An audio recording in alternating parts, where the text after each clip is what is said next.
les connecteurs logiques. Donc lorsque l'on exprime quelque chose ou lorsque l'on lit quelque chose, on a toujours évidemment une connexion à faire dans nos idées, dans notre discours, d'accord? Donc soit pour exprimer quelque chose qui va se passer, ou bien quelque chose pour exprimer une opposition ou une addition, etc. Donc ce sont des mots connecteurs, des mots logiques qui sont importants, qui permettent évidemment de nourrir votre discours et de faciliter votre discours aussi, d'accord? Ça vous évite évidemment de faire des phrases après phrases, d'accord? Donc en russe, évidemment, nous avons les mots de type timbole, zachem, etc., etc. Donc tous les mots ici connecteurs qui permettent de lier une idée à une autre. Alors, je vais vous présenter ici la liste, d'accord, la liste complète.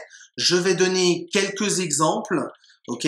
Évidemment, l'objectif durant cette semaine est d'utiliser de votre côté, évidemment, ces mots-là au maximum pour former des phrases. Alors, je vous aiderai, je vous guiderai notamment par les exercices dans les devoirs, mais l'objectif étant d'utiliser au maximum justement ces mots connecteurs. Donc ici, vous voyez dans cette liste l'ensemble des connecteurs disponibles. Alors, il y en a beaucoup, hein, évidemment, qui sont présents.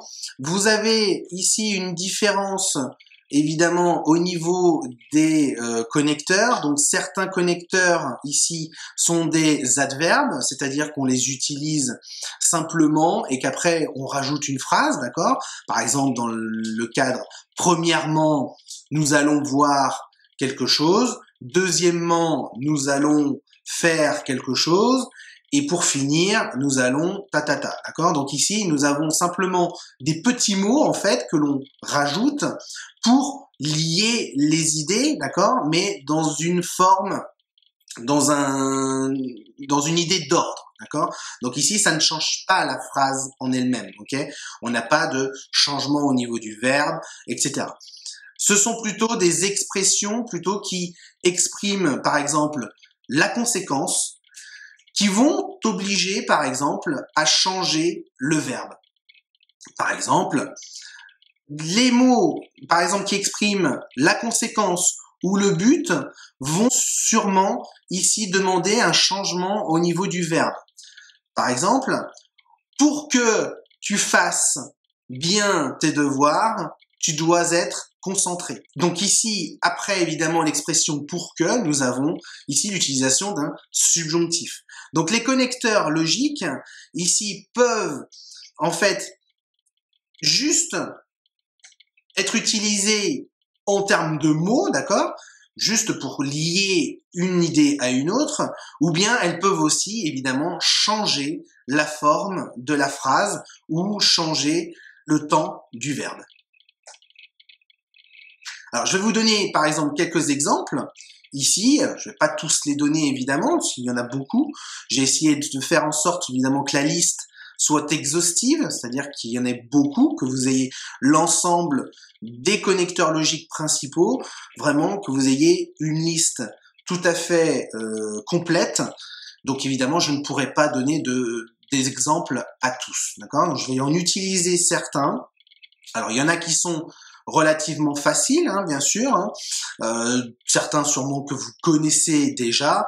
Par exemple, je pense à la classification d'abord, en premier lieu, premièrement, deuxièmement, après, ensuite. Tous ces mots-là, évidemment, je pense que vous les connaissez déjà et peut-être même que vous les utilisez très bien. Par contre, il y a peut-être d'autres mots, d'autres connecteurs logiques. Je pense par exemple à, notamment au niveau de l'illustration, comme l'illustre le dessin par exemple, ou comme le souligne le président de la République, etc., etc. Ici, c'est vraiment des connecteurs logiques qui même introduisent d'ailleurs des idées. Donc attention aussi à l'utilisation de ces formes. Vous pouvez évidemment ici utiliser ces connecteurs logiques aussi en introduisant une idée. Alors, pour certains exemples, je vais en donner quelques-uns. Soit tu restes, soit tu pars. D'un côté, tu dis qu'il pleut, de l'autre, tu es prêt à aller courir dehors. Il a également pris son sac quand il est parti.